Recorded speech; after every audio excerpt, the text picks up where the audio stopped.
speaker, actually, Professor Jessica Fanzone, a Professor of Climate and Director of the Food for Humanity Initiative at the Columbia Climate School, and Interim Director of the International Research Institute for Climate and Society.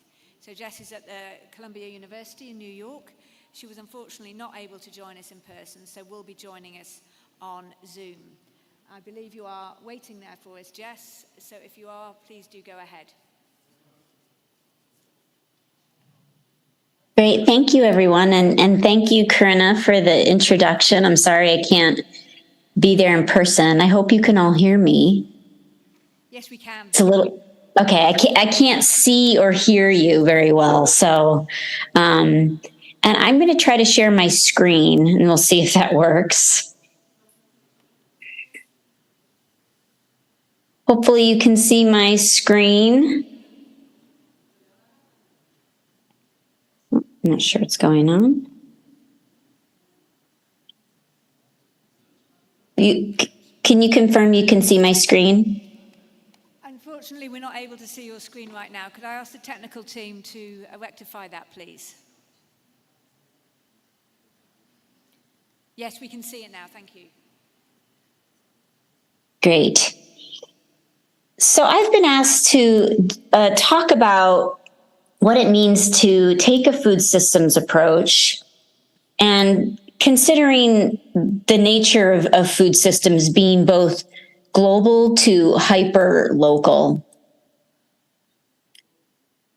So I think many of you have seen diagrams like this that are describing the components of food systems. And I'll just quickly walk us through this because I think many of you know what food systems are, how they're depicted.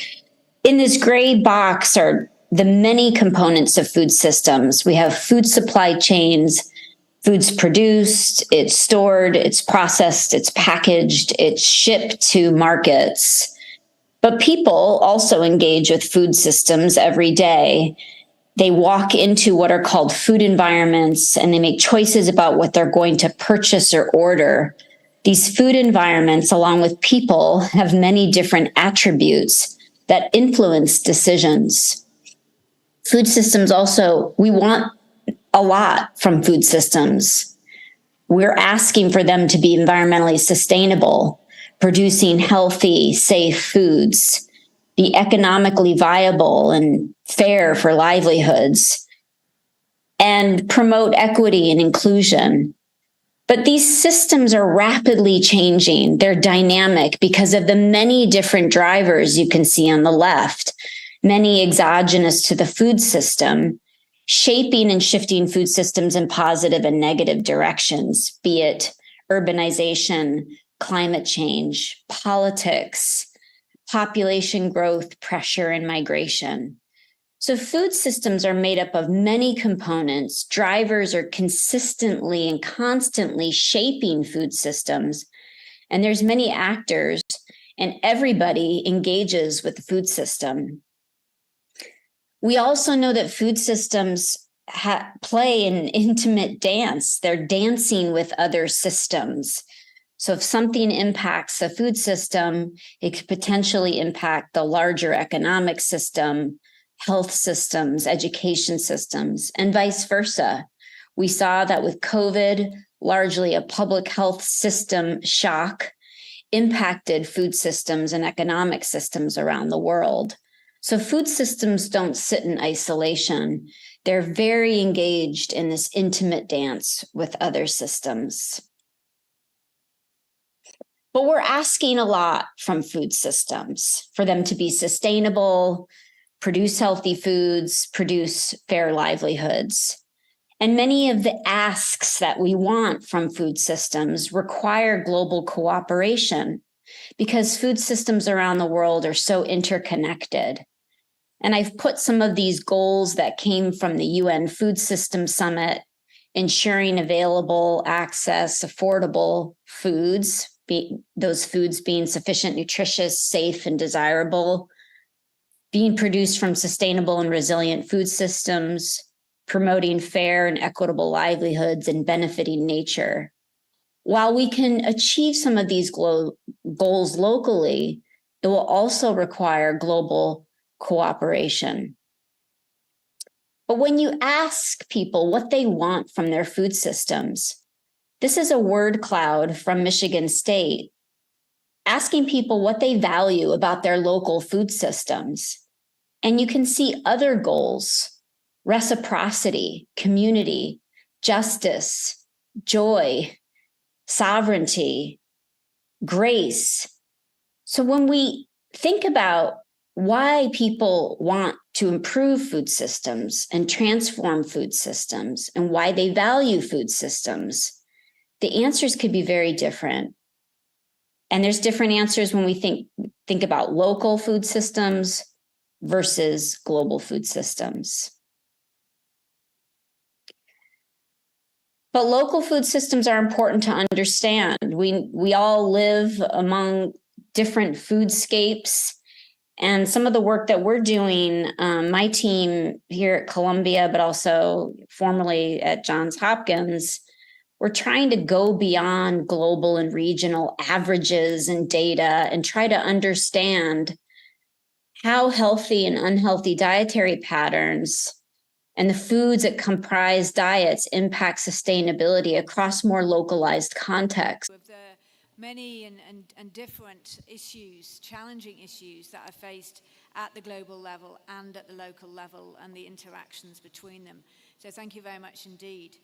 We're now going to move to my colleague Maria Del Mar, who is a member of the Division of Food Systems and Food Safety and also works at the Sub-Regional Office for Central Asia.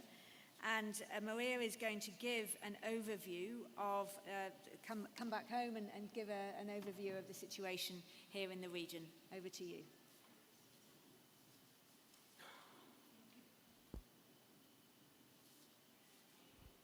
Thank you, Corina. I think the microphone is working.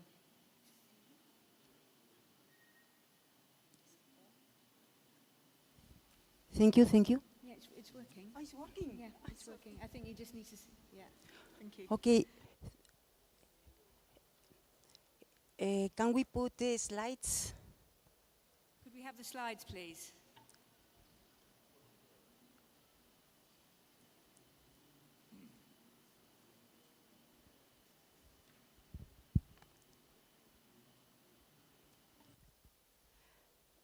Good afternoon, ladies, gentlemen. Thank you very much for being here today. I appreciate very much the opportunity given by the... Turn up the microphone, please, so it amplifies around the room. I cannot hear the microphone. Can you? Could I ask you to amplify the microphone, please?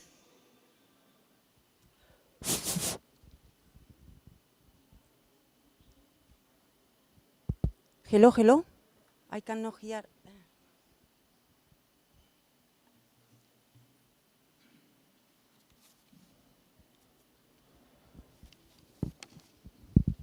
So maybe, and you? Sorry.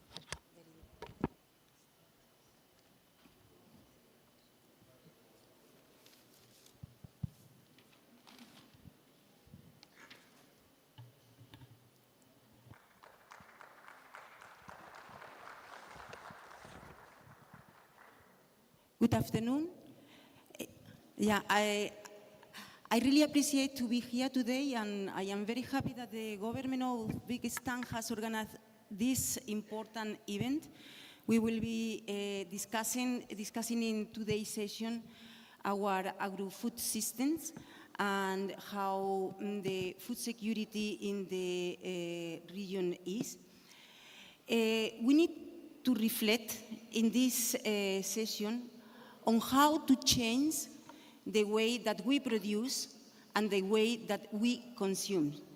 And this reflection needs to include many aspects, actors, disciplines that are related to the production of food, the transformation, distribution, consumption, and disposal of food. And in this session today, we are representative from the different food system stakeholders, and I think that we could have an important discussion.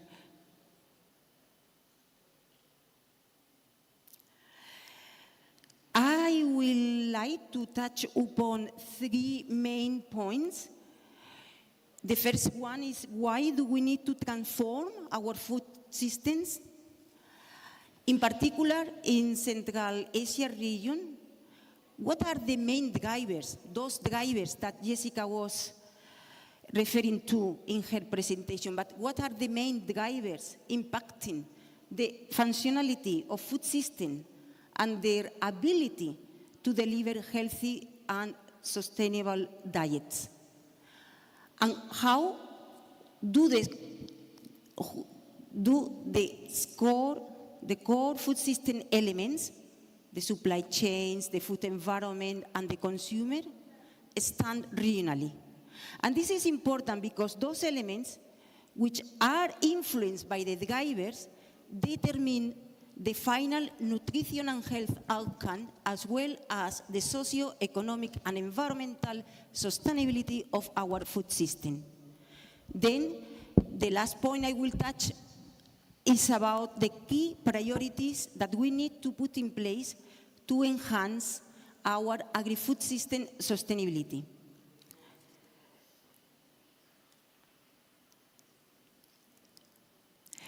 So, the first question is, why do we need to transform our food system?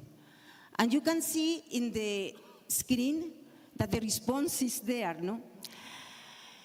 In 2022, there were 783 million of people facing hunger. And that means 122 million more people when you compare with 2019, before COVID started. So we are indeed going backwards in eliminating hunger. And that is the main reason we need to transform our food system, because also generate a lot of livelihood and incomes. So the problem is that even the importance from the economic point of view of the agriculture sector, poverty and inequality are endemic in the food system. On the right of the slide, you can see as well that our agri-food systems are contributing to climate change. And they are doing that by contributing with more than 29% of all the green gas emissions. 70% of the fresh water is used by the agri-food system.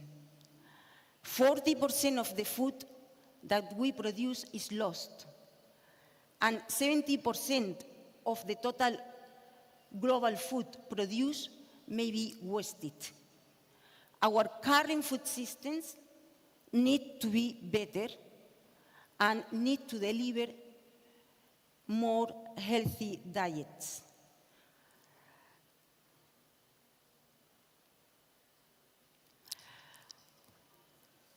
We are going now to move to the agro-food system in Central Asia.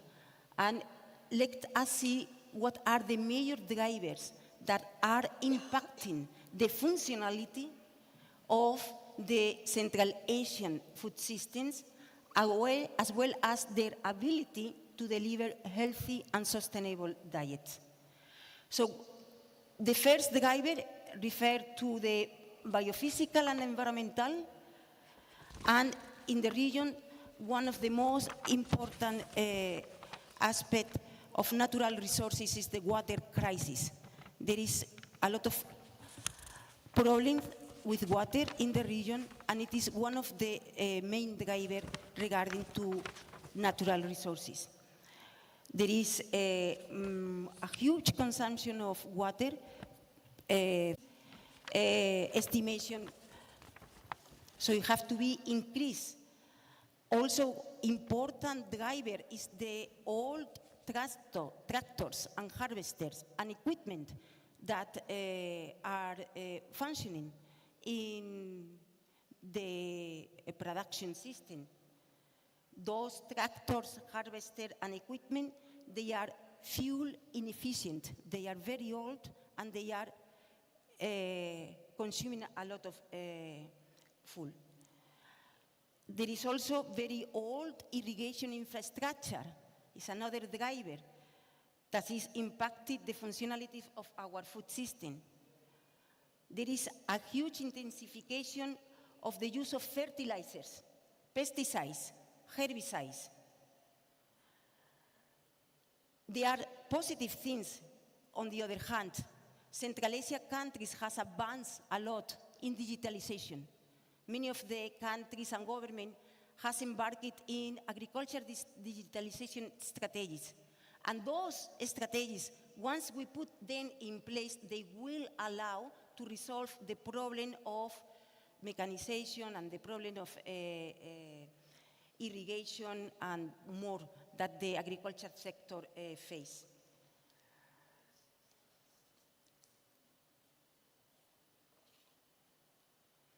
Maria, we just have a couple more minutes. Okay, thank you. So within the political and economic drivers, I would like to mention that as a consequence of the transition from the socialist legacy to the market-oriented system, the Central Asian undertook reforms to improve the performance of the agriculture sectors. And the land reform done by many of the countries had as a consequence the fragmentation of the land and the emergence of many, many smallholders.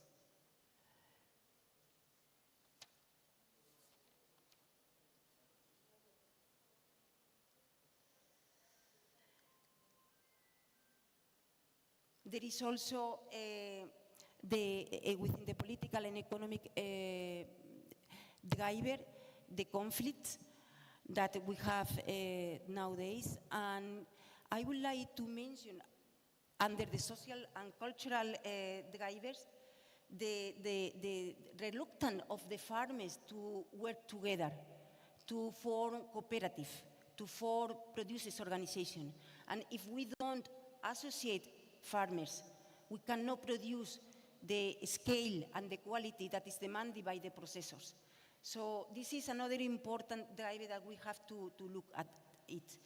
Within the demographic driver, let me mention urbanization, so more consumers in urban areas and less producers in rural areas. And the migration and the remittance. This is an important driver that we need to take into consideration.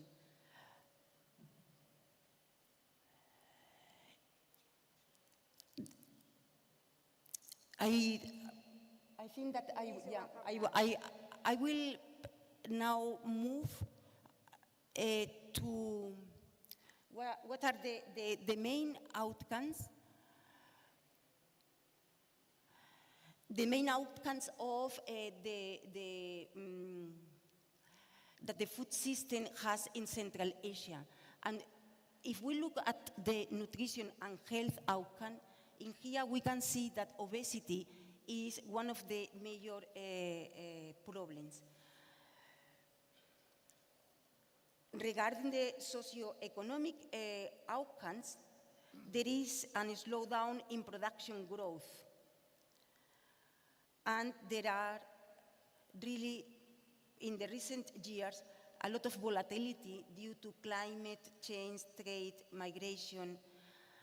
There is also a lot of inequality, and there is the need for smallholders and gender inclusion. Environment, livestock is producing contributing with the biggest CO2 in Central Asia, and it's important to take that into consideration. And now, taking into consideration all of this aspect is when we have to start setting the priorities. We are going to discuss about those priorities during the session, so I will not expand in here. And once we have set those priorities in terms of policy and in terms of intervention and investment, we have to sit together and to implement those actions. In here, what I would like to mention is that in order for us to really go further and to have more sustainable food systems, it's important to have a dialogue between multi-stakeholders, not only the public, private, but also the civil society, academia, and to discuss what overview there, very helpful to have that background. We're now going to move on to Dr. Alicia Mirzabayev, a senior scientist on policy analysis and climate change at the International Rice Research Institute, who's going to focus on production systems and looking at the practical aspects of managing the transition to more environmentally sustainable systems. Over to you. Thank you very much. Good afternoon, Your Excellencies, ladies and gentlemen, colleagues. First of all, thank you very much for choosing our session today over those 5 other sessions that are happening in parallel. Thank you also, Karina, for your gracious giving word to me. In my speech today, I will talk about the environmental sustainability aspects of agri-food system transformation, particularly focusing on Central Asia. So in the next slide, you can see, before zooming into Central Asian context, a global overview of the environmental impacts of the current food systems. So if you can go to the next slide. Every year, the total cost incurred in the food systems globally equal about 29 trillion US dollars. So imagine 29 trillion US dollars of total food system cost, of which only $9 trillion we are actually spending on food. Other $20 trillion are damages from the food system. Big part of these damages are make up environmental damages, about $7 trillion globally of environmental damages from the way current food systems are operating. Transforming agri-food systems towards sustainability means reducing and ideally eliminating these damages. Okay. What's happening? Okay, here you go. So $29 trillion, and what you can see as green, this is environmental damage, $7 trillion. And what you see as gray is the money we pay to purchase food. So most of the expenses around the food systems are actually negative spillovers, negative damages from the food system. So transforming agri-food systems towards sustainability means eliminating, reducing these damages that we are currently incurring in the food system. There are also, besides environmental costs, there are health costs, social costs, inequality costs, other costs which are indirect costs from the way it is structured now. These costs are also important for our region, Central Asia. And here I would like to focus on the most important component of environmental costs from the food systems in Central Asia, and this is land degradation. Land degradation every year is costing about $6 billion US dollars to our region. Most of this land degradation is taking place in agricultural lands. Lands, loss of soil fertility, soil erosion, secondary salinization, overgrazing and degradation of pastures and rangelands. All these types of land degradation ultimately affect our ability to produce food, to feed our people, and maintain nutrition and food security. If we do not address land degradation in Central Asia, increasingly our agricultural productivity will be negatively affected. Yields will be going down, livestock productivity will be going down. Already our calculations show that nowadays, every farmer is losing on average about $400 US because of land degradation, average for the region. For this reason, it's important to maintain our soils, our land in healthy state, and restore degraded ones. This is especially true because we are a landlocked country. Increasing land degradation means that when we are not able to produce our own food, we will need to start importing more and more food from other countries. Being landlocked means that we are not only dependent on often volatile international markets, but also on the goodwill of our neighbors. Even in best cases, being landlocked means that we are spending a lot more transporting food. For these reasons, we need to try to avoid these vulnerabilities by investing and taking good care of our soils so that we can produce this abundant harvest here at home. As a matter of fact, investing in soil health, as you can see from these numbers, makes strong economic sense. To address land degradation across Central Asia, we need a long-term investment planning. For example, here it's shown for a 30-year investment roadmap. Restoring degraded lands during these 30 years will require investments of about 53 billion US dollars. But each dollar spent on land restoration brings back from $5 to $6 of returns, of benefits. So how to make this happen? Of course, governments play an essential role and a leading role by expanding their support and programs for land restoration and rehabilitation. Additionally, there are now opportunities around developing carbon trading. So under the Paris Agreement, there is opportunity for all countries to trade carbon between themselves. And agricultural lands, including pastures and croplands, provide some opportunities for that. By sustainable land management, we can absorb carbon, and carbon now is an international commodity. If we can establish and organize a good system of carbon certification and trading, this will give both incentives for restoring those degraded lands, but also additional income streams to our farmers. When we produce agricultural goods, when we want to export it, we need to create infrastructure, pay for costs, but with carbon trading, we don't need to do all of that. We just sequester here, and then we get benefit from buyers.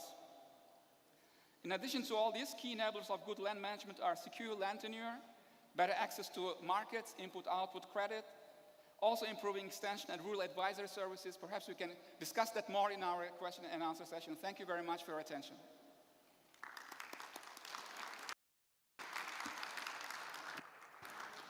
Thanks very much for presenting that data so clearly, very, very stark data there. We're now going to move to Chris Hagedorn, an international consultant in global food security, conflict resolution and economic development, and a retired US diplomat, also currently teaching at Sciences Po in Paris. So you're going to help us with some of the political economy aspects. Chris, over to you. Thank you so much. It's wonderful to be here. First time in Samarkand, Uzbekistan. Thank you to the government for the invite and FAO for helping with the coordination. So I have some slides. It's a lot of information for too little time, so we'll try to skip through. If you could launch the first slide. So as Dr. Hawk said, I am an adjunct professor in Paris at Sciences Po University and a consulting fellow with Chatham House. But I also spent nearly 30 years with the US government, much of that on development issues, including food security, working in Rome and elsewhere. So the diplomatic side of this issue is, in fact, what I'd like to focus today on. We know what the challenges are. We heard from Dr. Fanzo and others just how costly inaction is, whether it's land, whether it's human diets, animal health, etc., climate change. So action is obviously necessary, and speed and ambition are really what will distinguish country transitions one from the other. So we know what the roadblocks, we know what the problems are. We have supply shocks. This is the Suez Canal, you might recognize, but there's other supply shocks that have plagued every country around the world for the last few years. We have climate change, drought, and in fact, we consume too much meat. We also are experiencing an increased number of conflicts, growing in their intensity, severity, and the numbers of people suffering hunger and malnutrition as a result, not far from this region, not far from this country. Of course, COVID has wreaked havoc on global supply chains and human health, and more pandemics are coming. You can be assured of that. So what are we doing to prevent our health systems from failing and transmission of diseases from animals to humans, making it less probable? And of course, price volatility, economic uncertainty, all sorts of macroeconomic challenges. So, like I said, we know what the problems are. The question is, how do we get there as a global community to work through not coming up with 5-year agriculture plans? That's not food system transformation. We're talking about systemic reform that encompasses everything from food production to environmental sustainability to biodiversity to diets, education, gender, land. Everything has to be brought together. And so whole of government approaches are actually central to all of our work going forward. Now, we know the 2030 agenda is our roadmap, and we know we are far off track. SDG 2, which is our North Star on hunger and malnutrition, we are way off. And so the Secretary General recognized that going the same speed, the same path, wasn't going to get us where we need to go, and so came up with the Food Systems Summit in 2021, and we had a stocktake meeting in Rome just a couple months ago to judge progress.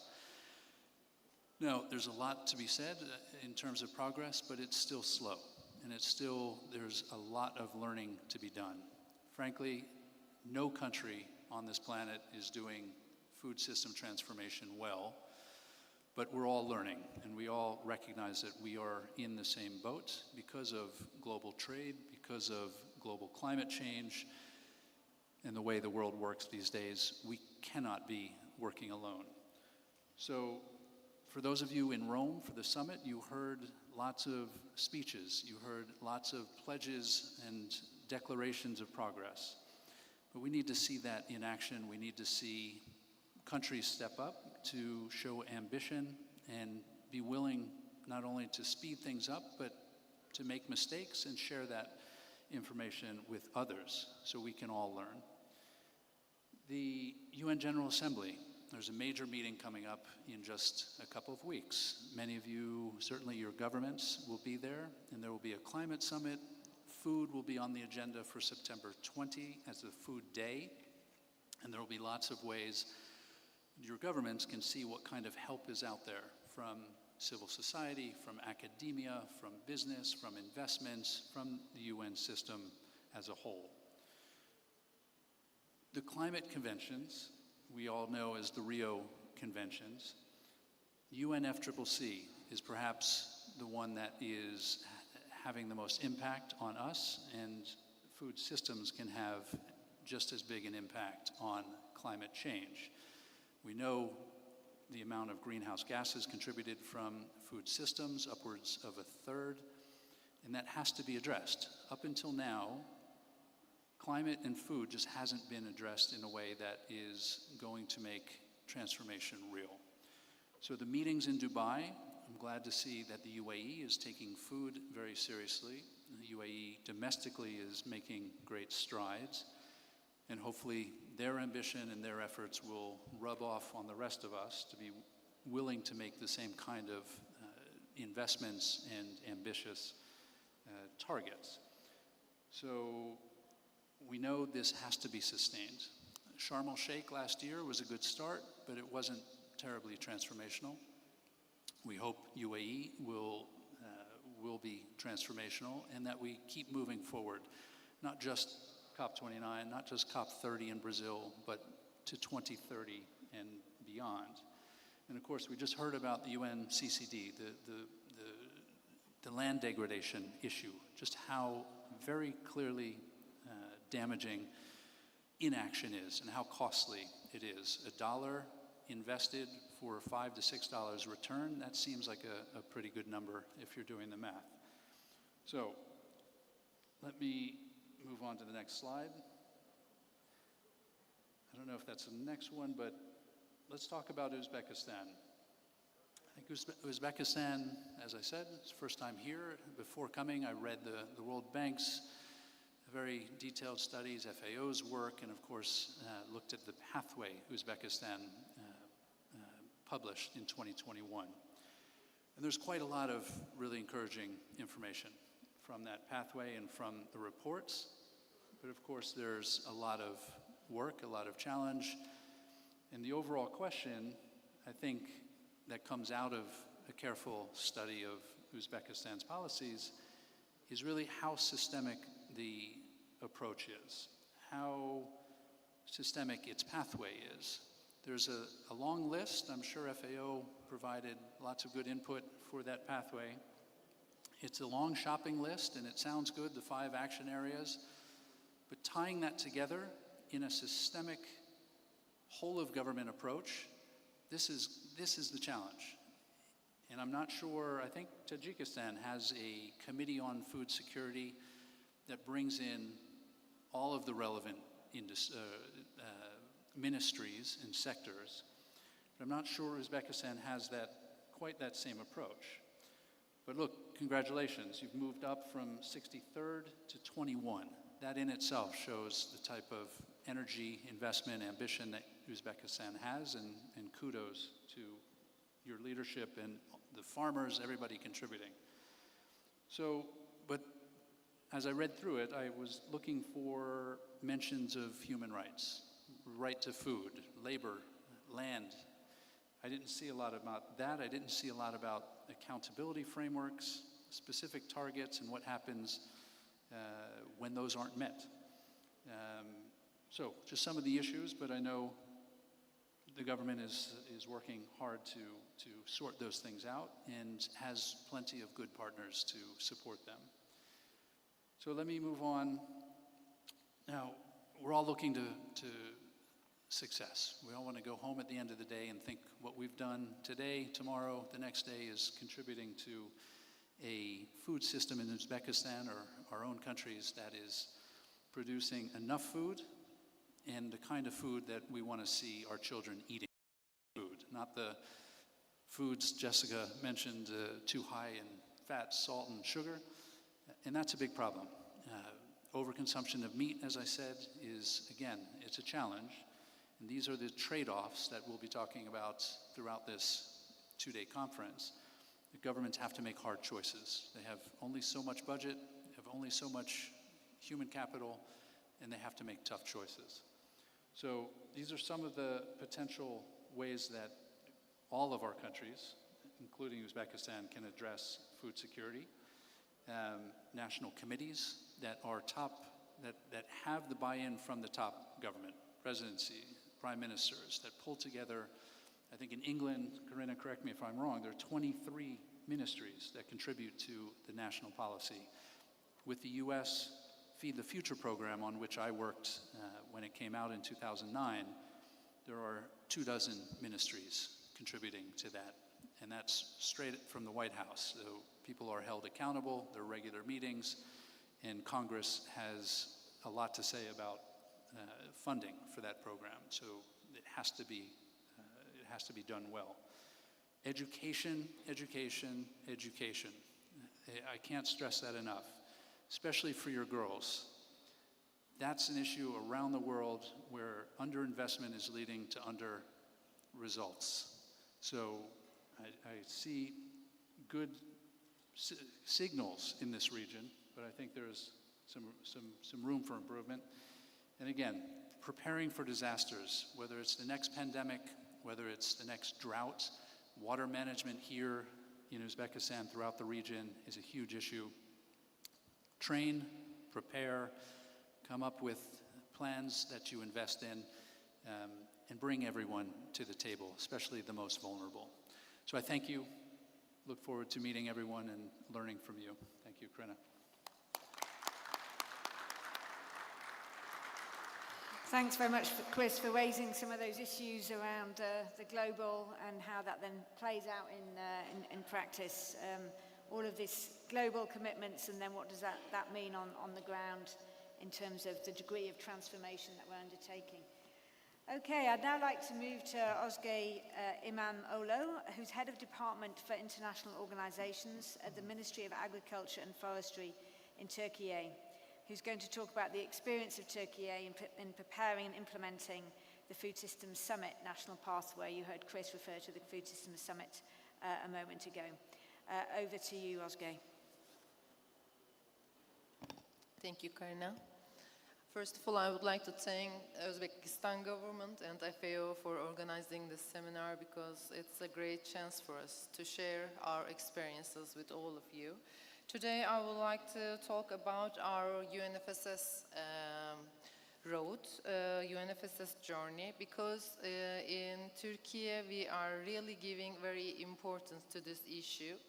Before this issue, food systems transformation is not on the global agenda. Actually, Turkey just prepared its own report in 2019, before the COVID, before the war in Ukraine, before climate change, actually not before, but during the climate change is not just getting so thorny issue.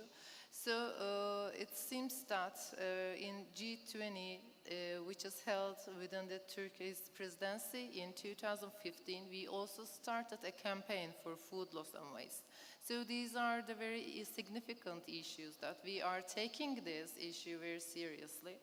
So today I would like to share our experience during this UNFSS preparation, what we have done. First of all, as all the speakers mentioned, the issue is on the agenda, and most of the UN reports are highlighting that we need to hurry up because we are really lagging behind our SDG target. We only have 7 years left to catch up with the 2030 agenda, so we need to hurry up, that's obvious.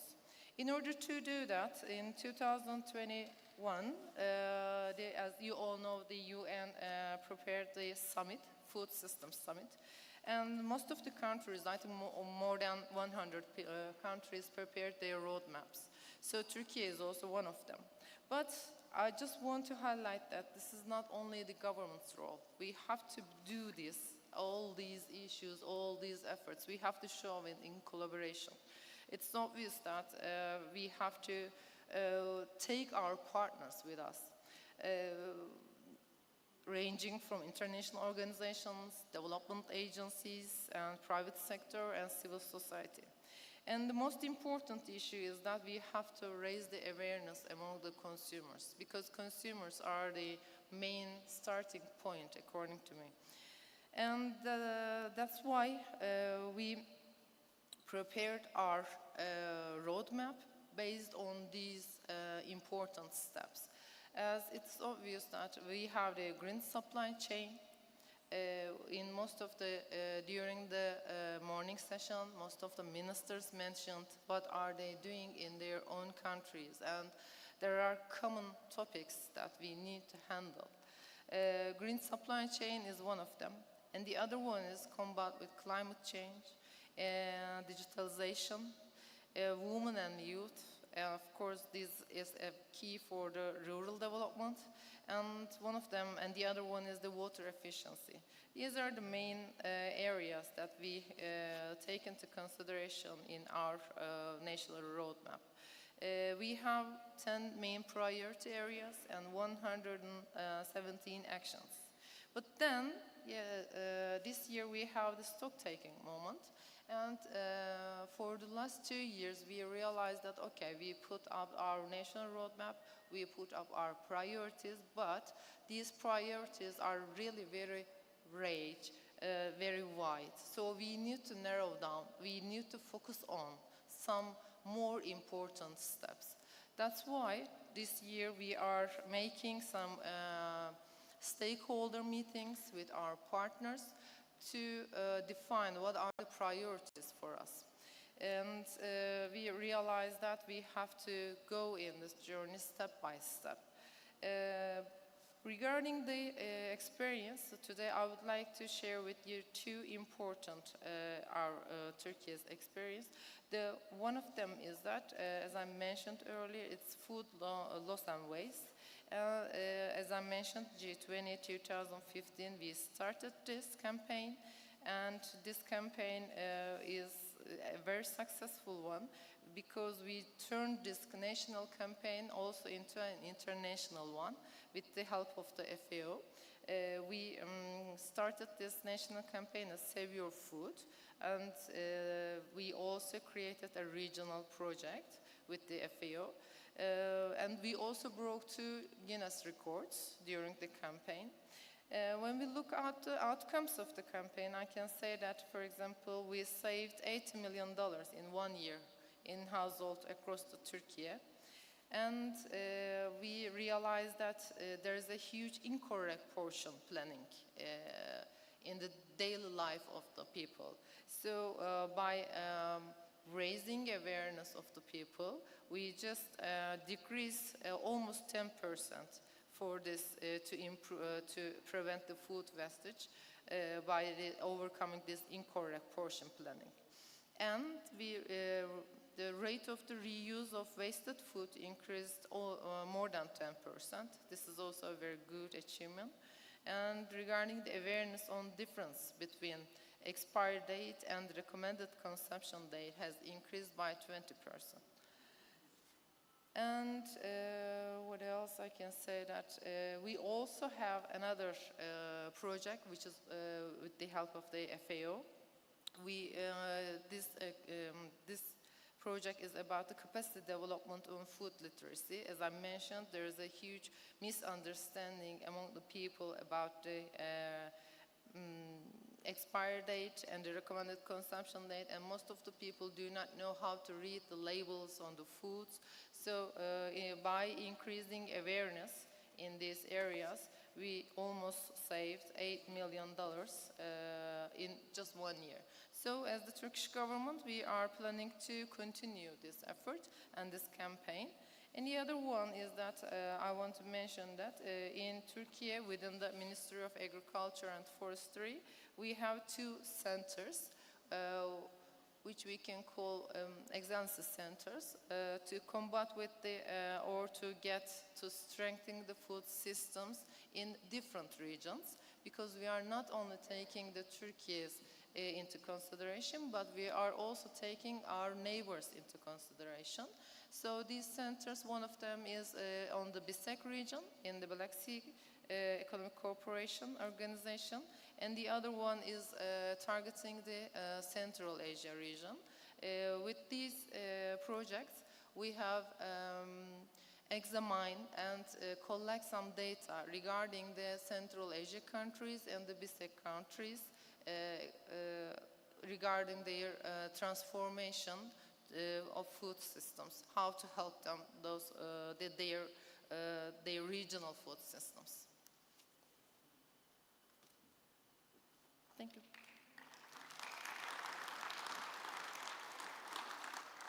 I thank you very much for highlighting some of the critical issues facing Turkey, and in particular this really important issue that affects so many of us in different countries, the issue of food loss and waste. So thank you for highlighting that. I'd like now to pass to Professor Alicia Chawai. Please introduce yourself and give your remarks. Thank you. Thank you, Corina, that you put me as the extra guy. And my talk will be mainly on the little science, okay? Some news in science, and I hope they will find my presentation. Yeah, thank you. So it's some news and views, okay? When we go to agriculture, we should grow the crop. Ultimately, crop gives our people yield. And yield is the factor of 3 important players. It's the climate, it's the technology, and it's the variety. The statistics during 70 years shows that 70% the contribution to the yield is coming from variety. So first, I would like to show you the first slide is, so of course this slide I will just escape because you all told about food crisis. Yeah, we don't have only food crisis, but all other crises. We have the 2 in our world today. We are not so happy to live today in our planet because we do lots of bad things. And I hope that we will sometimes correct ourselves.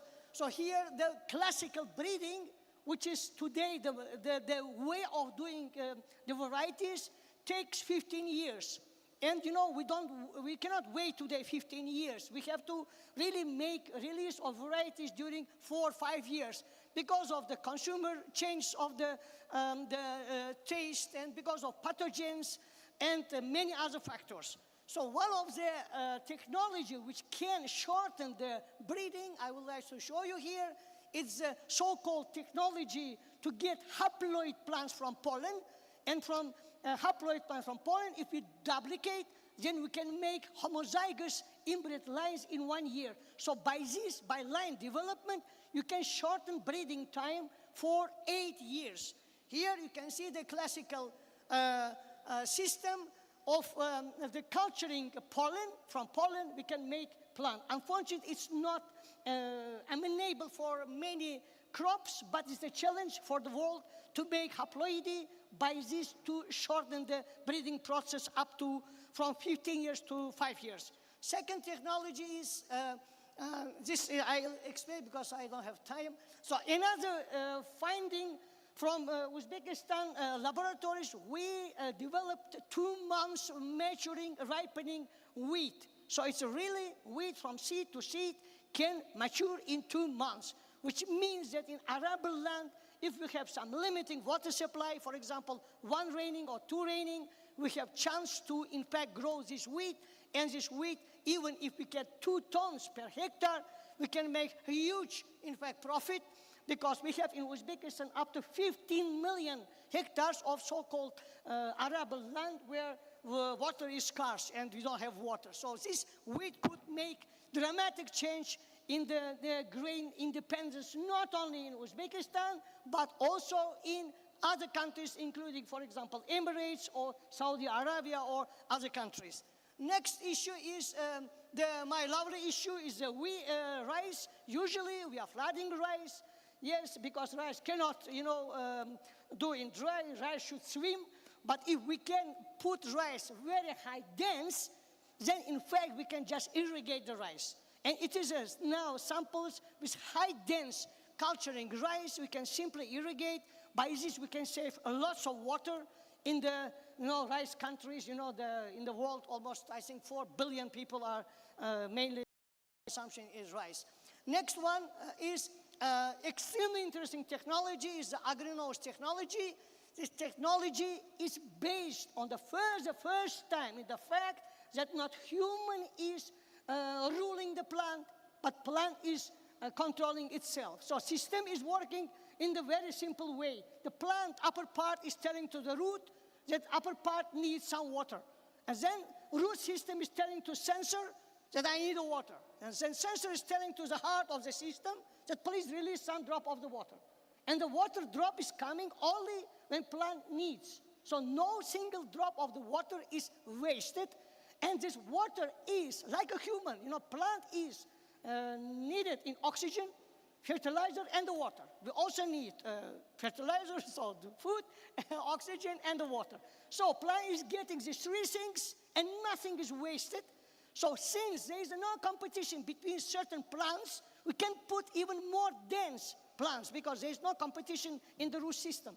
And researchers found that only 25% upper part of the plant is making photosynthesis, which is enough to grow the plant in high density. So it means that we can grow 2 times higher dense the crops, and then no single drop of the water is wasted, okay? And after 2 years, we can go to fertilizer-free technology because the root system, which is very dense, can make organics, and our soil surface is full of biohumus.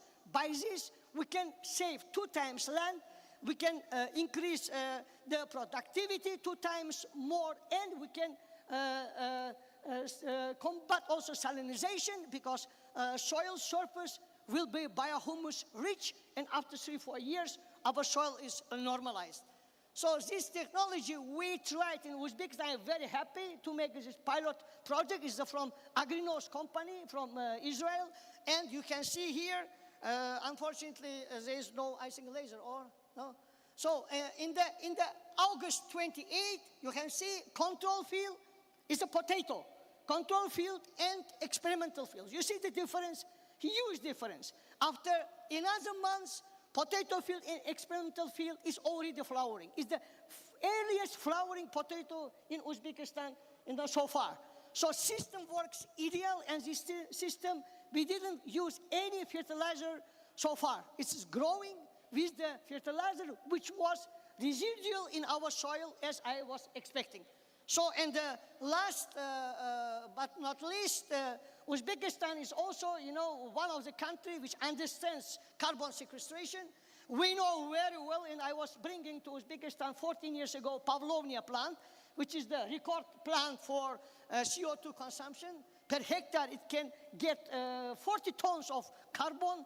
So now in the world, some companies are planning to put from 100 million Pavlovnia plant up to 5 billion Pavlovnia plants. It's including Indonesia, including Saudi Arabia, and Morocco and other countries. So if you like to make money on carbon sequestration, it's a really good money. So consider please Pavlovnia, because it's the best plant to make carbon sequestration. And we don't only make money, but also we make our planet green. And since we created all our problems ourselves, now together, COVID shows that we have to work together. Together we should solve all our problems, also without any borders. Thank you very much.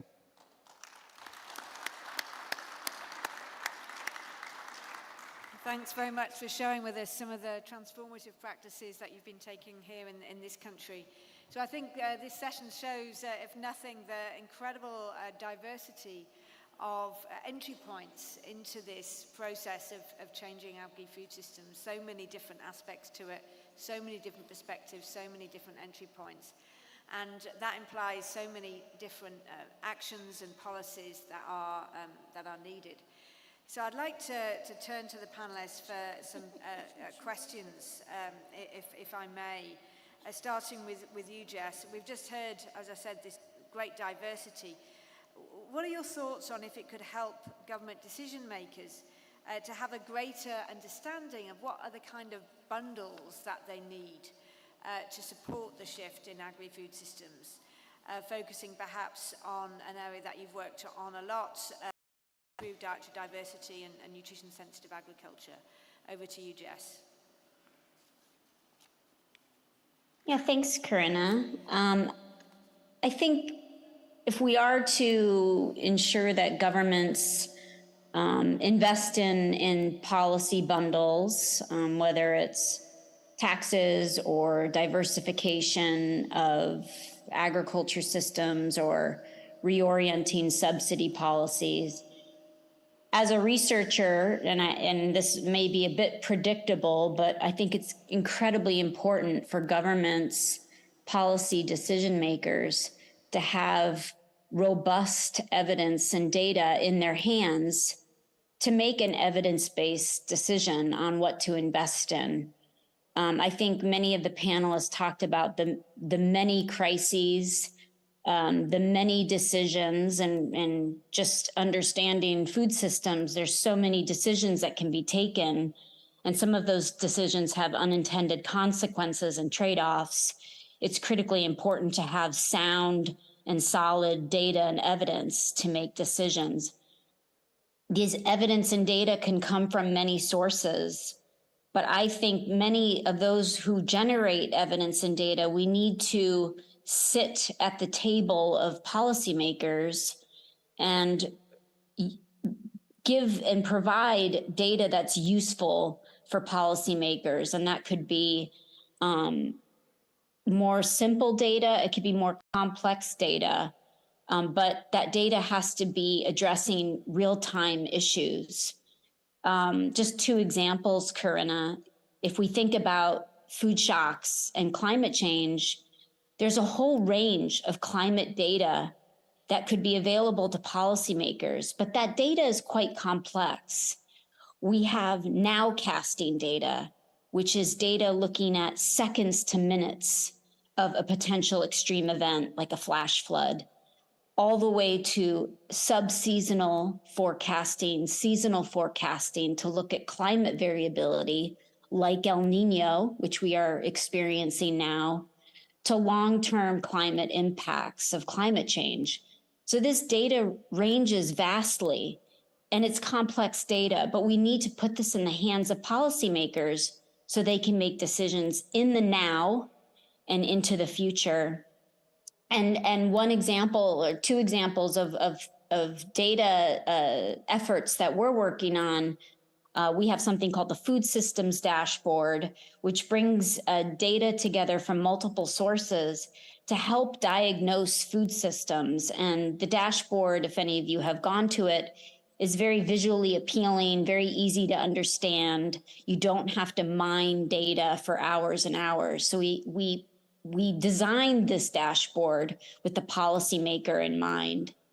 And we also have something called the Food Systems Countdown Initiative, which is an FAO Global Alliance for Improved Nutrition in Columbia and Cornell effort with about 65 food system collaborators to monitor global food systems to 2030. So we'll be tracking the performance of food systems, and that's the Food Systems Countdown Initiative. So we're trying our best to bring data to policymakers so they can make sound decisions about the policy bundles that they will invest in. But without that data and evidence, it becomes very risky. So I'm, of course, as a researcher, I'm always advocating for better data and evidence, but I think it's so critical to the decision-making process. Thank you, Corinna. Thank you very much. Some very critical points there about the need to have really good information and analysis and interpretation to inform complex decision-making, which making decisions in agri-food systems inevitably involves. Turning to you, Alicia, what would you suggest for the governments of landlocked countries to get involved in land restoration and food systems? Thank you very much for this question. I think government action would need to revolve around solving three problems. One, only half of benefits from land restoration, sustainable land management can be captured by individual farmers. Another half are social benefits. For example, farmers can sell agricultural commodities, but quite often now they are able to sell to some extent if they try and do well carbon, but many other ecosystem services, climate regulation, reducing air pollution, or here in our region we have such things like dust and sandstorms. So if we manage our pastures sustainably, it will help reduce this dust and sandstorms. So those parts are not captured. So governments can help by creating incentives to benefit from those social parts as well, payments for ecosystem services or carbon trading schemes. So this is one solution. Another issue about sustainable land management, it takes time. So when you are implementing conservation agriculture, for all the benefits to emerge, it takes time. When you're planting a baby tree, for that baby tree to reach its maximum potential, it takes 20, 30 years. So, but farmers cannot wait 20, 30 years. They need to feed their families now. So there is a need for action to help to bridge this time span. And also, we conducted research in Uzbekistan, in several countries in Africa, Senegal, Kenya, in Argentina, Russia, China, India, together with University of Bonn, International Food Policy Research Institutes, into what are the tools which are consistently helping sustainable land management. So these are secure land tenure, making sure that farmers have access to secure land tenure, access to extension, advisory services, access to markets, input, output, but also credit markets. So these were the factors which consistently under these different settings, including landlocked country settings, came up as those factors which are helping with improving land management. Okay. Great, thanks very much. Again, very clear and raising this issue about how to spread the benefits across different actors and societies.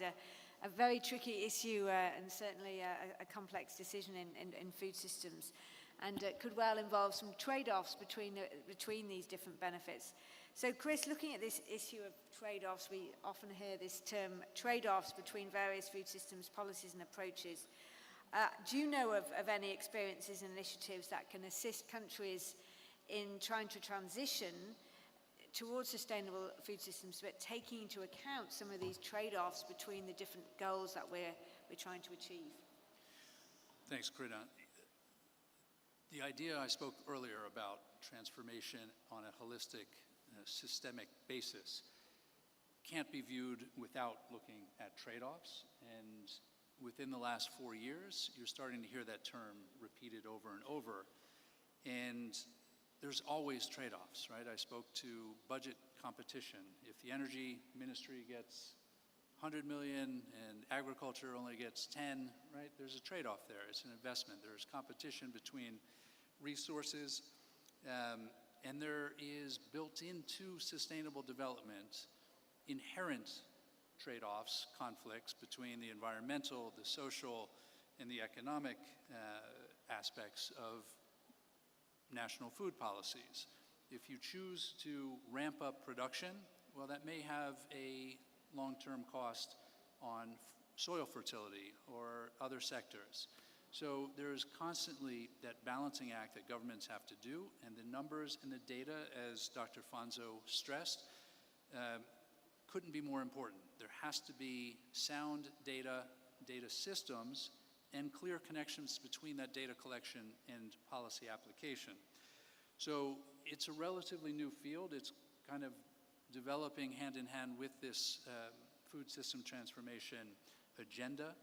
I'm working on a project with Chatham House to help bring together about 10 to 15 countries that will be part of an alliance of champions for food system transformation to be launched at the COP28.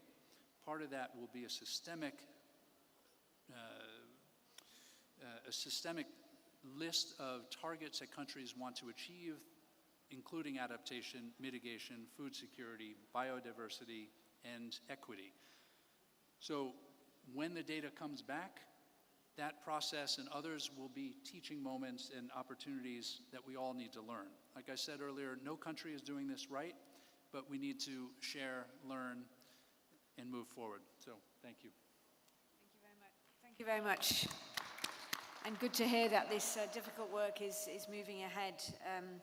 So if I could go to you, Özge, what are some of the main challenges that you see in the landlocked countries of this region when it comes to implementing policies and practices in our transformation journey?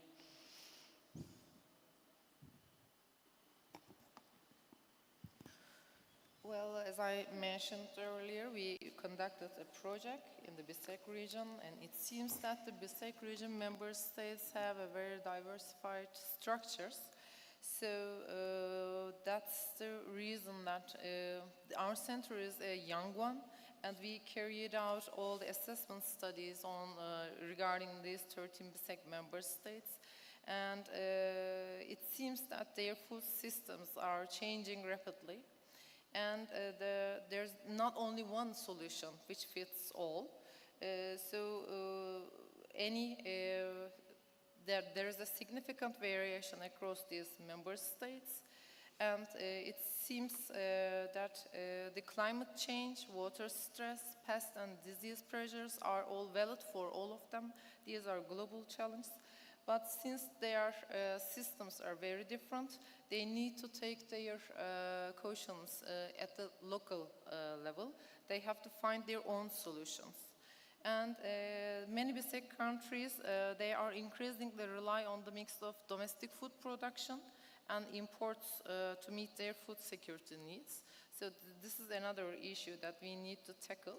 And the economic weight of the agriculture is decreasing on the other hand, and the diets are diversing in a great way. And the food storage and distribution does not present any major challenges in the BISEC member states. Most countries boost multiple interconnected food storage and distribution channels, that reach their populations with no major issues. So, for example, Russia, Ukraine, and Turkey, we have large food processing industries, but the other countries, they are rely on principally on small and medium-sized enterprises. This is also makes a difference among the countries. And regarding the food environment, we can say that the food environments interface with consumer decision making to constitute food choice and diets.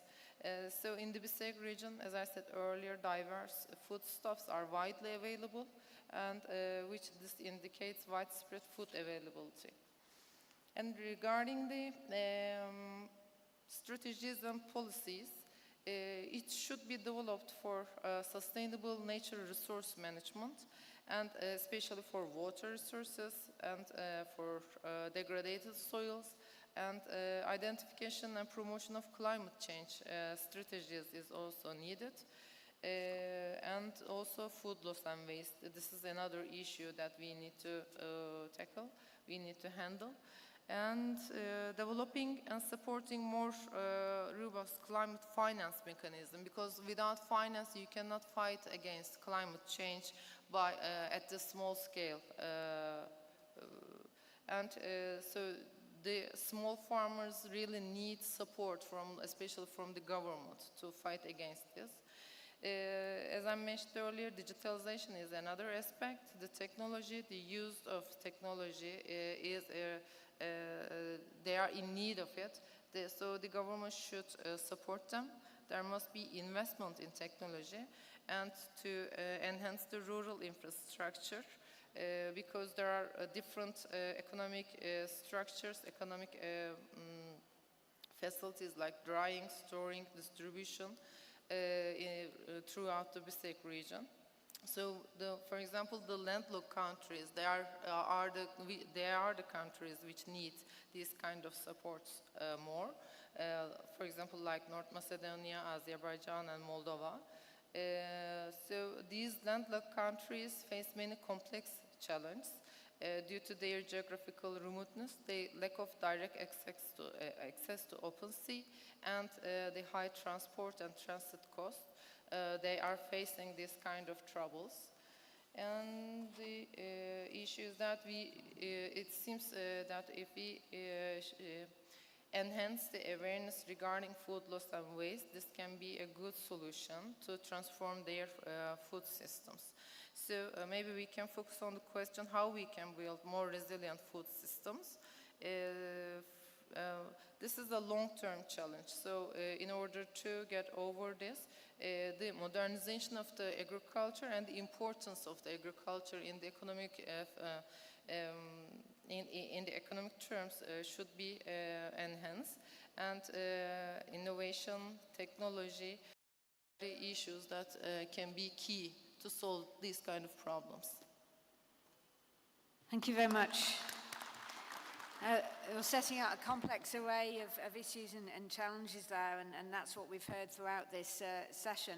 If I could just ask you a question, Alicia, about the next steps that you're going to be taking in this very complex environment. You laid out a very nice and a very important transformative change that you've been working on.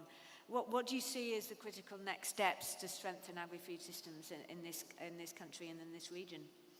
Yeah, Corinne, thank you. In fact, I was not expecting the certain questions from you, but I will try to say that, in fact, my position is always not to come from up to down, but from down to up.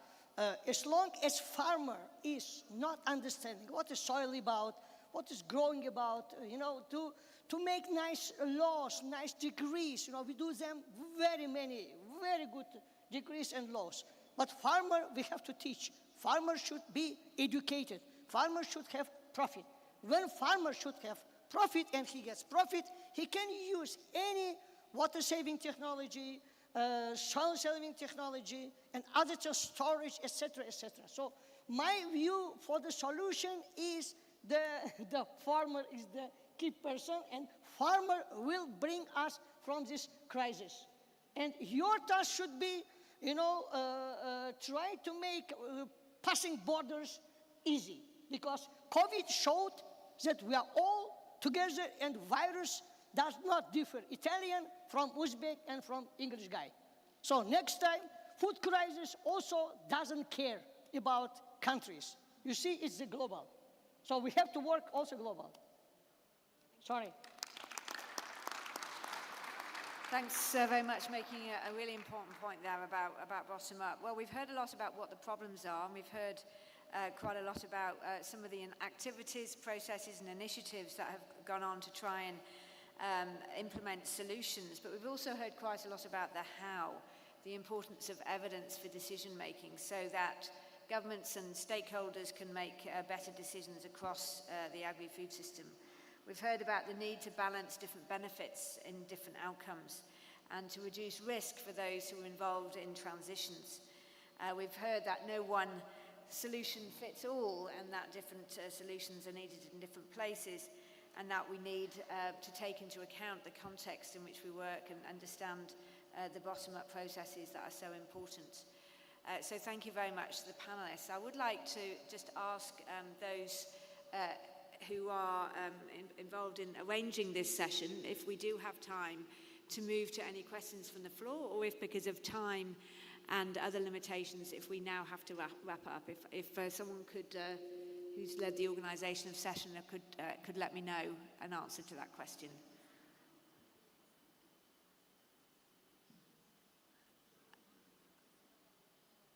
Okay, so we should wrap up now. Stop now. Okay, thank you.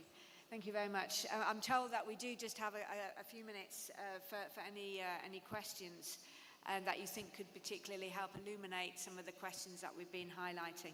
I see a gentleman in the front there. Is there a microphone for the gentleman, please?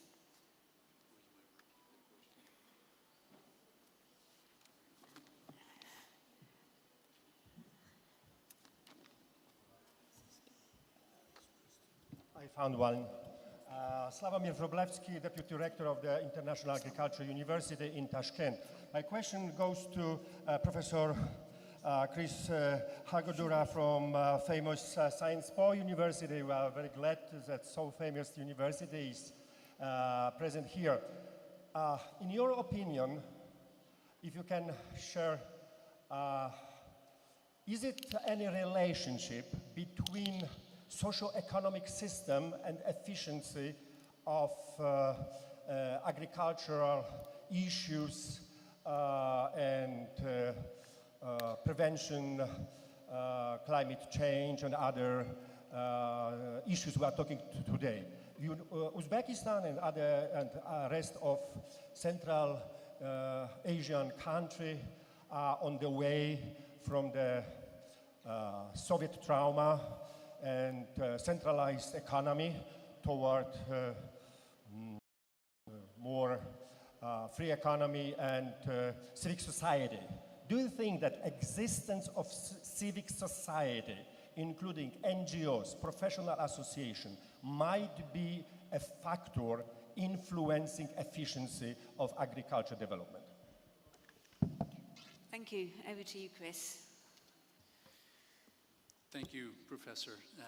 Despite having spent 30 years working for government, now I'm working for a civil society organization and believe civil society has an incredibly important role.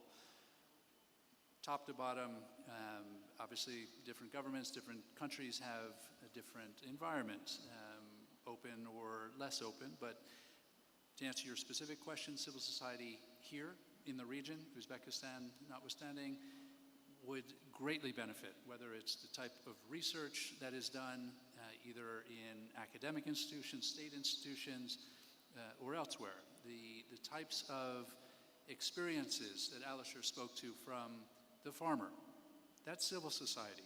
They're private sector as well. That type of experience is absolutely invaluable to policymakers to get it right. That's where the data is coming from. That's where the rubber hits the road.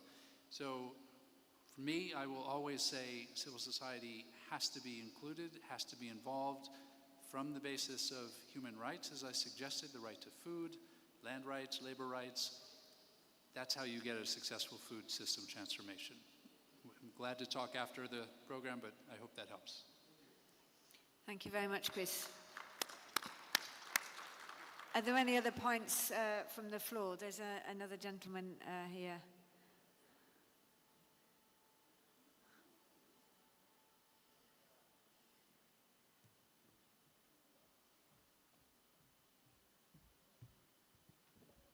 Раз.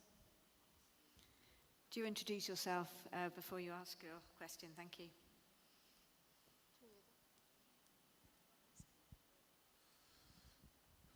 Здравствуйте. Good afternoon, dear ladies and gentlemen. My name is Sheikh. I am the chairman of the Association of the Food Security, and my question is to Mr. Alisher Vaitov. Dear Alisher,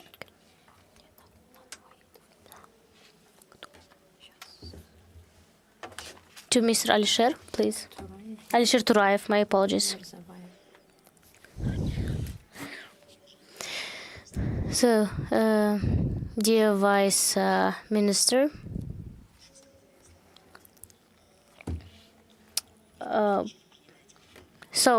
don't accept it as a criticism or something else, but you said that we have to train farmers, right?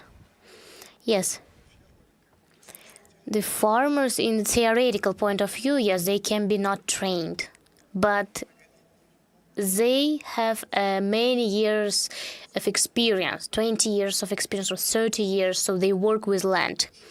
They know even better than themselves. They know very well the land.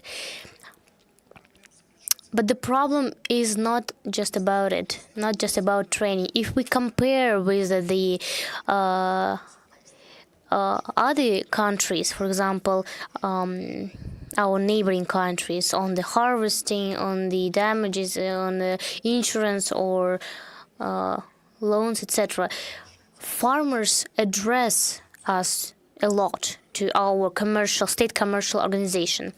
So what initiatives or what solutions you can suggest, you can offer, how to solve the problems of farmers? Do you have any plans in the ministry? Thank you.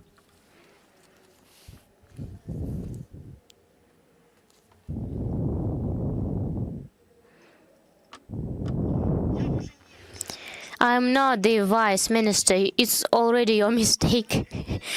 And secondly, when I talk... Always trying to provoke people. It should be a little bit, emotionally not boring session. So I especially told about farmer no knowledge, because farmers are with knowledge and without knowledge. Okay, we don't know which percentage have knowledge, which percentage have no knowledge. So in terms, if you say that farmer knows his land, and if we give him all conditions, he will be happy, I do not agree. But your opinion, I am very happy to listen and hear when we will do some coffee break, because I don't want now to, because we are very well above the time, right, Corina? Yeah. So I would suggest that we go together, of course we will not fight with you, and then we talk and we solve all problems in the private talk, if possible. Yeah, let's have a coffee and talk there, because we are lagging behind, and I will answer all your questions.